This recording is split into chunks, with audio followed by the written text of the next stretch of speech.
तुम्हारे घर में खाना नहीं बना, भोज रात ढंग से जरूर है और मुझे बहादुरी दिखा रहे हो। की सभा में तो एक कमल पुष्प पहुंच नहीं है।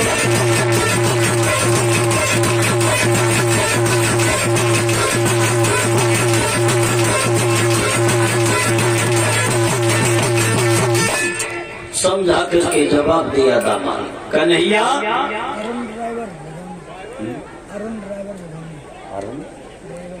और ये 50 रुपए से सम्मानित कर रहे हैं श्रीमान अरुण ड्राइवर जी, जो इसी गांव भिगौनी के।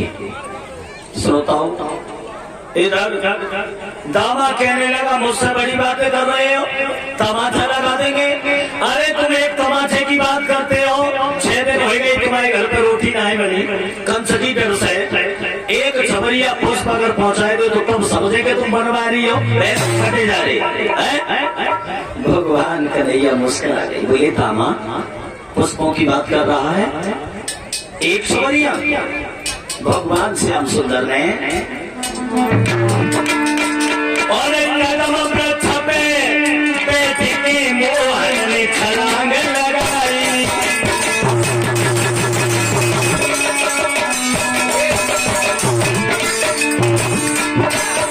अरे कदम पे बेटी ने छलांग लगाई।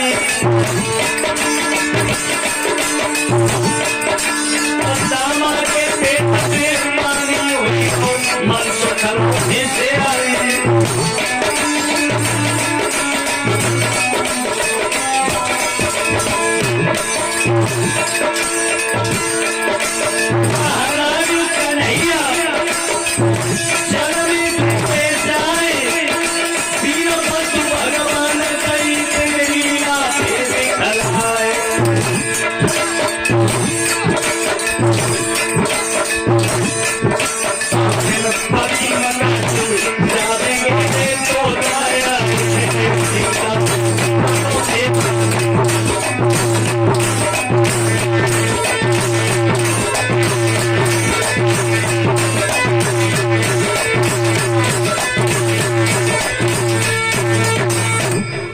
भगवान कन्हैया ने जैसे ही जल में छलांग लगाई, जिस जगह पर उस कालिया नाग का स्थान था थी वहीं पहुंच गई।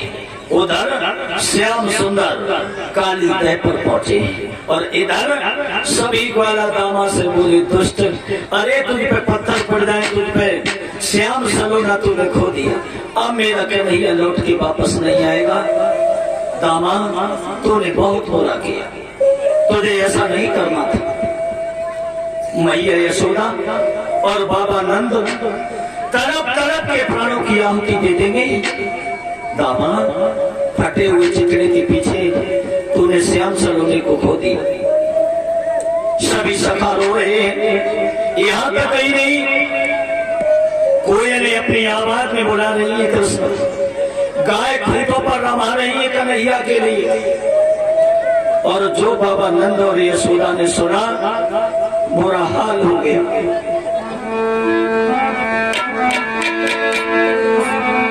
यमुना के किनारे आ गए, रोने लगे बाबा नंद।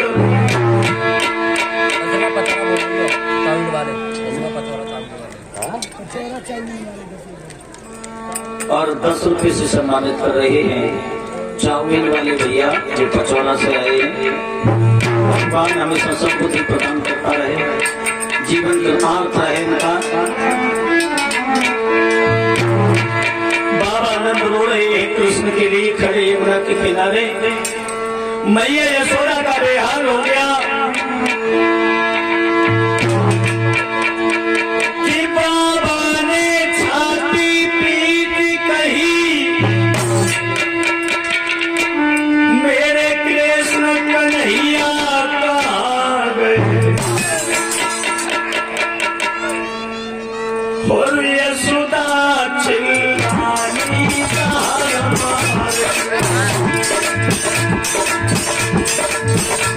मैया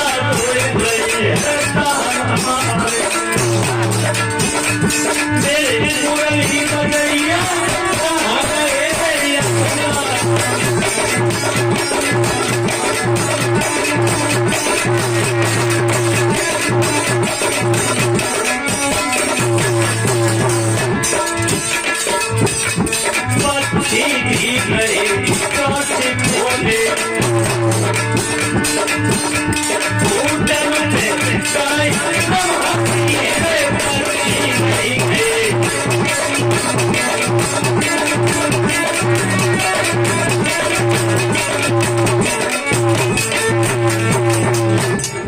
आज सभी बिलख रहे हैं श्याम सुंदर के यमुना के किनारे और उधर भगवान कन्हैया वहीं पहुंच गए। कहाँ? काली दरी। नाग सो रहा है, नागिनियां पहरेदारी पर जाग रही है।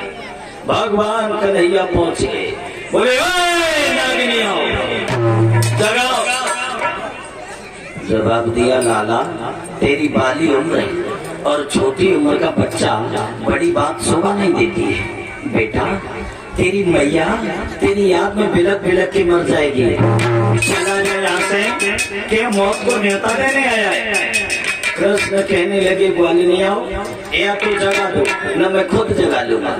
कि धीरे से घन श्याम ने और तुमको दयो दबाए सनन सनन कर कालिया नाग उठो सन्नाए। भगवान कन्हैया ने जैसे पूंछ को दबाया उसी समय कालिया नाग उठ के खड़ा हो गया और जैसे ही फुसकार लगाई प्रमाण ये मिलता है श्याम सुंदर का शरीर नील वर्ण कर दिया। ये दौड़ने लगा काली दह के अंदर। लेकिन भगवान कन्हैया ने इतना विशाल रूप धारण कर लिया कि वो कालिया ना मुंह से झाग डालने लगा। अंत में भगवान कन्हैया ने कालिया नाम का नाथन किया है। माफ करें समय बहुत कम है। कालिया नाम का नाथन किया और नाथने के बाद श्याम सुंदर फन पर सवार हो गए और कालिया नाम से बोले, नाग आप इस यमुना को खाली कर दो। ये विपति महाराज अगर मेरी आवाज सुन रहे हो तो मेरे पास आ जाए। ये विपति जी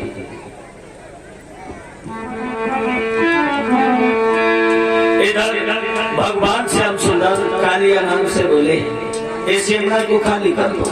क्योंकि आप यहाँ पास करते हैं, प्रदूषण करते हैं, जल को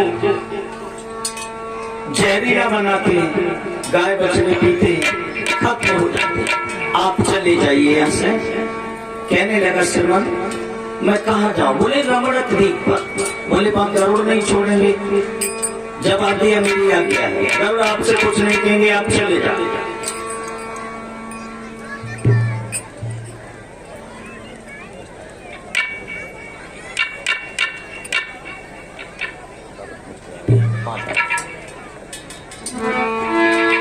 और कन्हैया बोले कालिया नाम से कि काली देह को खाली। बहुत समय पहले ये रंगशाला में गाना आया था, अंदाजा लगाना कि काली देह को खाली और बड़ी काली आए काली देह को खाली।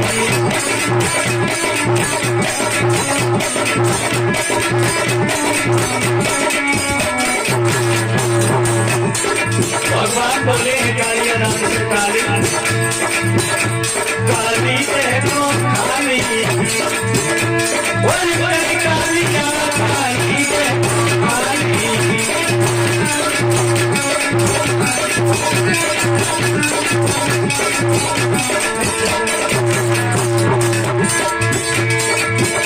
काली से काली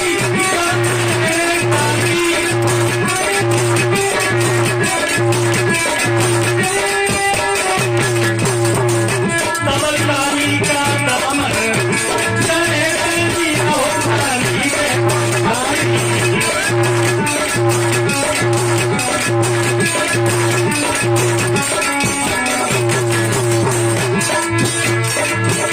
काली से काली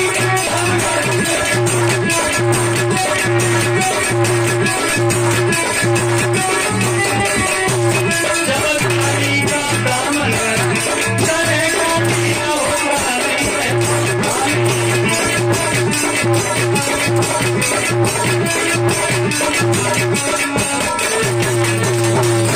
भगवान कन्हैया कहने लगे कालिया नाग आप इस जगह को छोड़ के चले जाओ।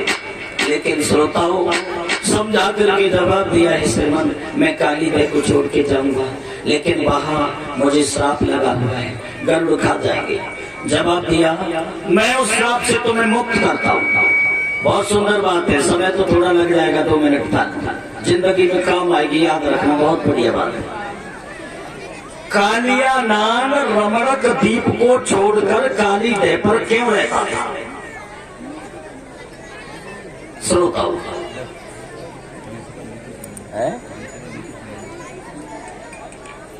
और ये 20 रुपए श्रीमान नीचू जी की तरफ से आए हैं, जो गांव समेना से आए हैं। भगवान इन्हें हमेशा खुश रखे, मेरी प्रभु से यही आशा है। कालियानान वहां क्यों रहता था? श्रोताओ, इधर प्रमाण श्रीमद् भागवत से मिलता है।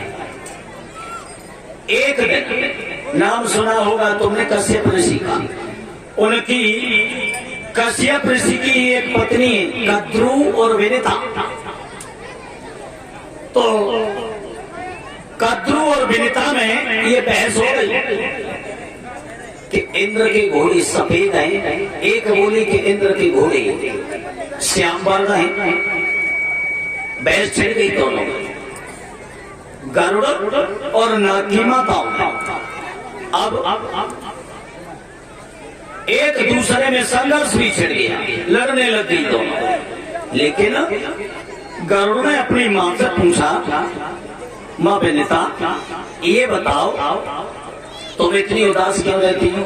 जवाब दिया, लाला तुम्हें नहीं मालूम, आकाश मार्ग के द्वारा जब घोड़े उड़ रहे थे इंद्र के, तो उस समय विनिता बोली मुझ में और कद्रू में बहस हो गई। वो बोली स्वर्ण है, मैंने कहा श्याम वर्ण है। लेकिन नागों ने अपनी फुसकार के द्वारा ब्रह्मांड को जहर के द्वारा श्याम वर्ण बना दिया, तो घोड़े श्याम वर्ण की लगे, मैं हार गई। गरुड़ को गुस्सा आया, कहा माँ तेरी सौगंध खा के कहते हैं हम नागों को ही भूतल पर नहीं छोड़ेंगे। उसी समय गरुड़ इन नागों को मार के खाने लग गई, और जब खाने लगे हैरान हो गए। बात ब्रह्मा जी के पास पहुंच गई। ब्रह्मा जी ने कहा, भाई गरुड़, हर महीने की अमावस्या वाले दिन एक नाग तुम्हारे पास आएगा, एक एक करके आप इनको खाते रहना, लेकिन इस तरह से इनका विध्वंस मत करो। उसी समय ये कालियानाग और रमण